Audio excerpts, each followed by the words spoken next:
Swati Maliwal case में सबूतों की तलाश तेज, सीएम हाउस का सीसीटीवी और डीवीआर जब्त, तो बीजेपी का टैक्स सीसीटीवी फुटेज क्यों किया गया डिलीट। दिल्ली में केजरीवाल का मार्च खत्म, पुलिस ने आप नेताओं को बीजेपी हेडक्वार्टर जाने से रोका, सभी कार्यकर्ता वापस आप हेडक्वार्टर लौटे। आपने बीजेपी के खिलाफ प्रदर्शन किया, केजरीवाल ने पार्टी नेताओं के साथ बीजेपी दफ्तर के लिए किया मार्च। केजरीवाल के मार्च में आम आदमी पार्टी के विधायक, सांसद, पार्षद शामिल, बड़ी संख्या में आप कार्यकर्ता जुटे। दिल्ली में प्रदर्शन के पहले आप हेडक्वार्टर में सभा, सीएम केजरीवाल के साथ संजय सिंह, राघव चड्ढा मौजूद, आतिशी, गोपाल राय समेत सभी बड़े नेता शामिल।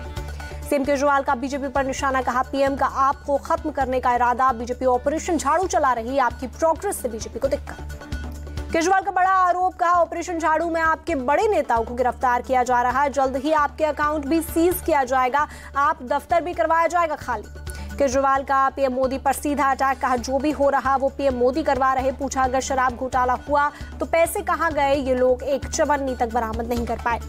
स्वाति मालीवाल पर कुछ नहीं बोले सीएम केजरीवाल, केवल विभव की गिरफ्तारी पर बोले, मेरे पीए को गिरफ्तार किया गया, अब राघव आतिशी को गिरफ्तार करने की कोशिश।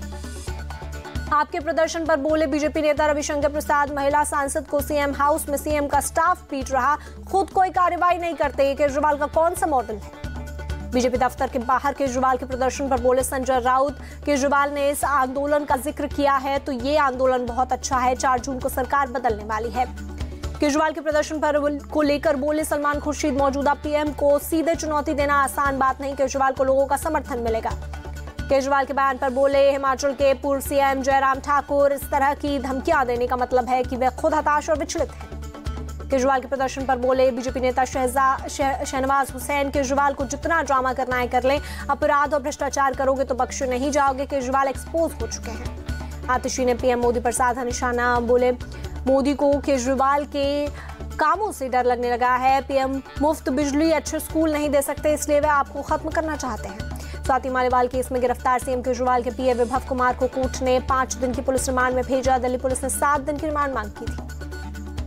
विभव की रिमांड मिलने के बाद सिविल लाइंस थाने में ले गई पुलिस, कोर्ट ने रिमांड के दौरान वकील और परिवार वालों से मिलने की इजाजत दी। मालीवाल केस में पुलिस सबूत मिटाने की धारा 201 भी जोड़ सकती है, सूत्रों के मुताबिक जांच में सहयोग नहीं कर रहा है आरोपी विभव। बीजेपी प्रवक्ता शहजाद पूनावाला बोले गिरफ्तारी के समय शेख शाहजहां की तरह मुस्कुरा रहा था, आरोपी विपक्ष की तरह विभव के सर पर भी है सीएम का हाथ।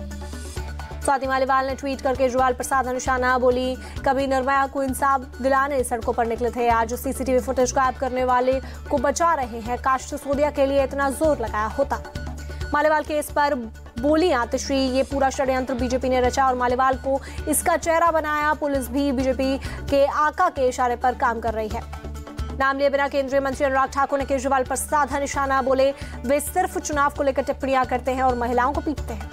बीजेपी नेता आरपी सिंह बोले मालीवाल की सीएम हाउस में पिटाई कैसे हुई, इस पर जवाब नहीं दे रहे केजरीवाल, जबकि केजरीवाल की पुरानी खास सहयोगी रही है मालीवाल।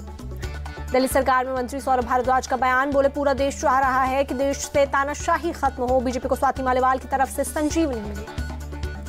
मालीवाल केस पर बोले कांग्रेस नेता संदीप दीक्षित, मालीवाल और विभव में क्या हुआ जांच के बाद ही पता चलेगा सच।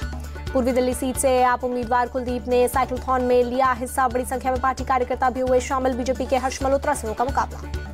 मालीवाल केस पर बोले आप उम्मीदवार कुलदीप कुमार, ये एक साजिश, पीएम ऐसी साजिशें रचने के बजाय पूरी आम आदमी पार्टी को ही जेल में डाल दें। पटना में डिप्टी सीएम सम्राट चौधरी बोले नटवर लाल की भूमिका में देश में कोई नेता है तो वो केजरीवाल हैं, जिसने पहले अन्ना हजारे को ठगा, फिर दिल्ली की जनता को ठगा। सम्राट चौधरी बोले आज सबसे बड़े लुटेरे अरविंद केजरीवाल हैं, उन्होंने पूरे सिस्टम को बदल दिया, बोले मुझे लगता है उन्होंने लालू प्रसाद यादव से ट्रेनिंग ली है। झारखंड के जमशेदपुर में पीएम मोदी ने रैली को किया संबोधित, कहा मोदी को गाली देना कांग्रेस का काम, विकास का क ख ग घ भी कांग्रेस को मालूम नहीं।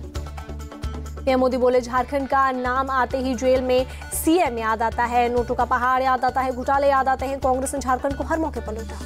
रैली में पीएम मोदी ने पूछा सवाल, बरामद नोटों के पहाड़ के पैसे किसने थे बताए, वो जनता के हक का पैसा है, जनता के पैसों को बरामद करवा रहा मोदी, नोटों को पहाड़ जनता को लौटाएगा मोदी। पश्चिम बंगाल के पुरुलिया में पीएम ने रैली की, टीएमसी पर बोला हमला, बंगाल की महिलाओं का टीएमसी से भरोसा टूटा, शाहजहां को बचाने के लिए टीएमसी के लोग संदेश खाल की बहनों को दोषी ठहरा रहे हैं। पीएम मोदी बोले वोट बैंक को खुश करने के लिए सीएम ममता इस्कॉन, रामकृष्ण मिशन और भारत सेवा श्रम के सन्यासियों को धमका रही हैं, जनता इसका जवाब देगी। राहुल गांधी की पोस्ट लिखा, पीएम मोदी की जुबान पर बस बेरोजगारी शब्द लाना बाकी, युवाओं को रोजगार देने के लिए मोदी का रिटायरमेंट जरूरी। आरजेडी सांसद मनोज झा ने पीएम मोदी की भाषा पर जताई आपत्ति, कहा पीएम कर रहे इंडी गठबंधन देश को कर देगा दिवालिया, जबकि पीएम मोदी ने अपने मित्रों के 16 लाख करोड़ रुपए किए माफ। कांग्रेस की महालक्ष्मी योजना पर बोले रामगोपाल यादव, ये योजना जन कल्याण का काम, जबकि पीएम मोदी ने केवल जनता के पैसों को लूटा। प्रयागराज में गृह मंत्री अमित शाह ने रैली की, बोले इंडी गठबंधन का सुपड़ा साफ हो गया है, पूर्ण बहुमत से बीजेपी की सरकार बनेगी, एनडीए 400 से ज्यादा सीट जीतेगा। जौनपुर रैली में अमित शाह ने राहुल अखिलेश से पूछा सवाल, आपने अपनी 10 साल की सरकार में यूपी को क्या दिया? पीएम मोदी ने यूपी को 19,11,000 करोड़ रुपए दिए। आजमगढ़ में सीएम योगी ने रैली की, बोले ये चुनाव राम भक्तों और रामद्रोहियों के बीच, जनता कह रही है जो राम को लाए हैं हम उनको लाएंगे। फूलपुर में सीएम योगी ने रैली की, बोले पूरे देश से एक ही आवाज आ रही है, फिर एक बार मोदी सरकार, विपक्ष के अंदर हार की बौखलाहट। जौनपुर की रैली में कांग्रेस और सपा पर बरसे सीएम योगी, बोले कोई भी अपने आप को रामद्रोही नहीं कहेगा, लेकिन आज भी रावण समाप्त नहीं हुआ है, कांग्रेस और सपा में रावण का जिन्न आज भी मौजूद। बस्ती में बसपा प्रमुख मायावती ने रैली को संबोधित किया, सपा पर साधा निशाना, बोली सपा ने दलितों और आदिवासियों कर्मचारियों के प्रमोशन में आरक्षण खत्म किया था, जनता उन्हें माफ नहीं करेगी। हिमाचल प्रदेश के सोलन में बीजेपी के राष्ट्रीय अध्यक्ष जेपी नड्डा की रैली, बोले ये मजबूत सरकार है, मजबूत सरकार नहीं है। जेपी नड्डा ने विपक्षी दलों पर जमकर साधा निशाना, रैली में बोले पीएम मोदी के नेतृत्व में पिछले 10 साल में भ्रष्टाचार को ताला लग गया। ईडीसीबीआई पर अखिलेश के बयान पर बोले डिप्टी सीएम केशव मौर्य, अखिलेश यादव ईडीसीबीआई से डर रहे हैं, या तो इन्होंने कोई घोटाला किया या उनका भ्रष्टाचारियों से संबंध। हुगली में सीएम ममता ने कहा, इस्कॉन, रामकृष्ण मिशन, भारत सेवाश्रम का मैं सम्मान करती हूं, लेकिन जो व्यक्ति कहता है कि टीएमसी का एजेंट बैठने नहीं दूंगा, उन्हें मैं संत नहीं मानती।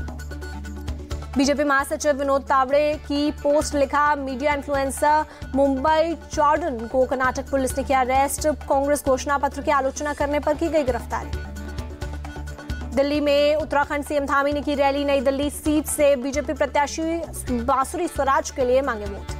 पटना में बोले तेजस्वी यादव, इंडी गठबंधन 300 से ज्यादा सीट लाने जा रहा है, पूरी तरह से इस बार सच के आगे झूठ नहीं टिकेगा। तेजस्वी यादव ने कहा, हम लोगों को जनता का प्यार मिल रहा है, बोले प्रधानमंत्री लोकतंत्र को खत्म करना चाहते हैं। समरा चौधरी के बयान पर बोले तेजस्वी यादव, इनकी बात का कोई मतलब नहीं, उप मुख्यमंत्री रहते हुए अगर इन्होंने कुछ काम किया हो तो बताएं।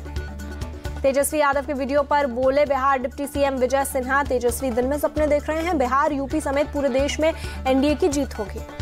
मंडी में बोली बीजेपी उम्मीदवार कंगना रनौत, एक्ट्रेस के तौर पर मिले नेशनल अवार्ड पद्मश्री, मेरे काम के लिए एमपी ऑफ द ईयर का अवार्ड मिलने पर होगी खुशी।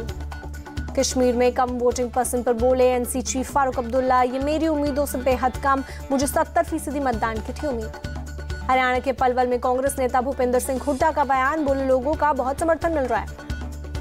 भूपेंद्र सिंह हुड्डा ने कहा, कांग्रेस के पक्ष में लहर चल रही है, अब जब किसी पार्टी के पक्ष में लहर चलती है तो क्लीन स्वीप होता है। भुवनेश्वर में बोले केंद्रीय मंत्री धर्मेंद्र प्रधान, उड़ीसा में परिवर्तन की लहर जोर पकड़ चुकी है, जनता में राज्य में बड़े बदलाव का मन बना लिया है। लोकसभा चुनाव के 5वें चरण का मतदान कल 7 राज्यों केंद्र शासित प्रदेशों की 49 सीटों पर डाले जाएंगे वोट। मुंबई में चुनाव प्रचार के दौरान केंद्रीय मंत्री पीयूष गोयल ने स्थानीय लोगों के साथ किया नाश्ता, बातचीत की। मुंबई नॉर्थ से बीजेपी प्रत्याशी हैं पीयूष गोयल। मुंबई में 5वें चरण के चुनाव से पहले सुरक्षा कड़ी, पुलिस की टीम ने वाहनों की जांच की। बीती रात पुलिस ने चलाया अभियान, जगह जगह मुस्तैद दिखे पुलिस के जवान।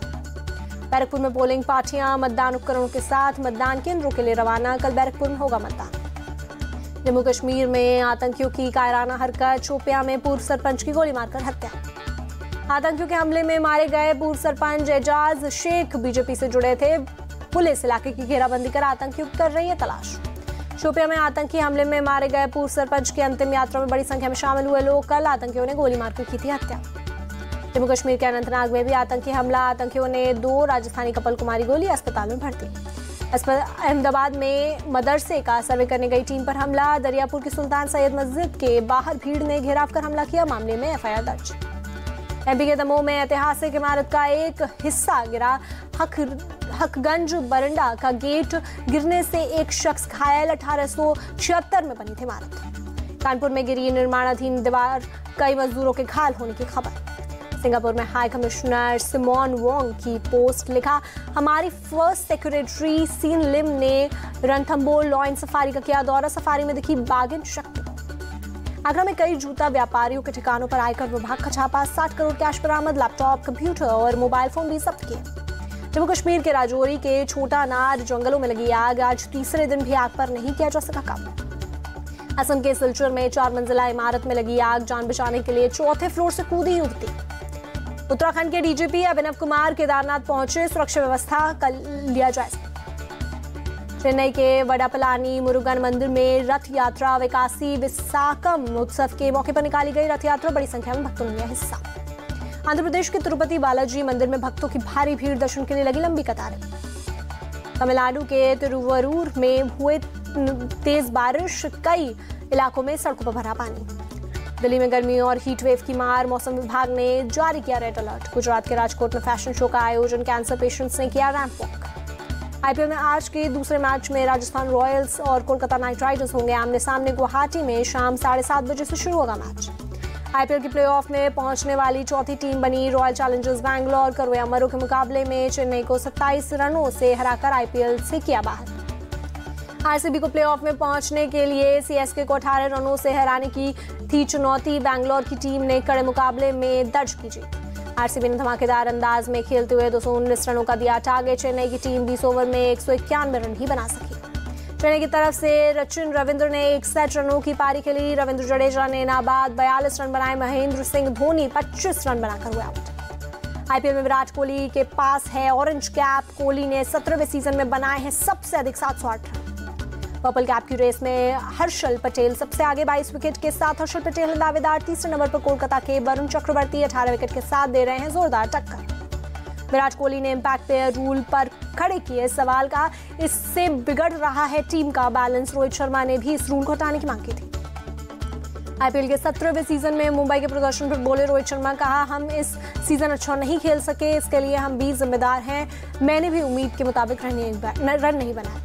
मुंबई इंडियंस में रोहित शर्मा को लेकर बोले हेड कोच मार्क बाउचर, कहा रोहित अपने तकदीर के मालिक खुद हैं, रोहित के साथ भविष्य को लेकर नहीं हुई बात। T20 विश्व कप के लिए भारतीय टीम 25 मई को होगी रवाना। कप्तान रोहित शर्मा सहित 7 खिलाड़ी और सपोर्ट स्टाफ रवाना होंगे। आईपीएल के फाइनल में शामिल खिलाड़ी 27 मई को टीम से जुड़ेंगे। टीम इंडिया के हेड कोच पद को लेकर जस्टिन लैंगर का बयान, कहा टीम इंडिया के हेड कोच का पद बड़ी जिम्मेदारियों वाला है, यहाँ लोगों को आपसे उम्मीदें होती हैं, ये एक बड़ी चुनौती। गाजा में इजरायली सेना के ताबड़तोड़ हमले, इजरायली सेना ने जारी किया हमले का वीडियो। 70 से ज्यादा आतंकी ठिकानों को नष्ट करने का किया दावा। सेंट्रल गाजा में इजरायली सेना की एयर स्ट्राइक हमले में कम से कम 5 लोगों की मौत। इजरायली सेना का गाजा में ऑपरेशन तेज, गाजा पट्टी में इजरायली टैंकों को गश्त करते देखा गया। गाजा पट्टी में इजरायली सेना की लगातार बमबारी जारी है, आसमान में दिखा काले धुएं का गुबार। गाजा में ट्रक के जरिए पहुंची सहायता सामग्री, खाने के पैकेट और अन्य सहायता सामग्री लेने के लिए लोगों में मची होड़। फिलिस्तीन के स्वास्थ्य मंत्रालय का दावा, इजरायली हमले में अब तक 35,303 से ज्यादा फिलिस्तीनियों की मौत, 79,000 से ज्यादा लोग घायल। बीते 24 घंटे में इजरायली हमले में 31 फिलिस्तीनियों की मौत, 56 से ज्यादा घायल। गाजा पट्टी से इजरायली सेना ने एक और बंधक का शव बरामद किया। कल 3 बंधकों के शव बरामद हुए थे, आईडीएफ के प्रवक्ता ने दी जानकारी।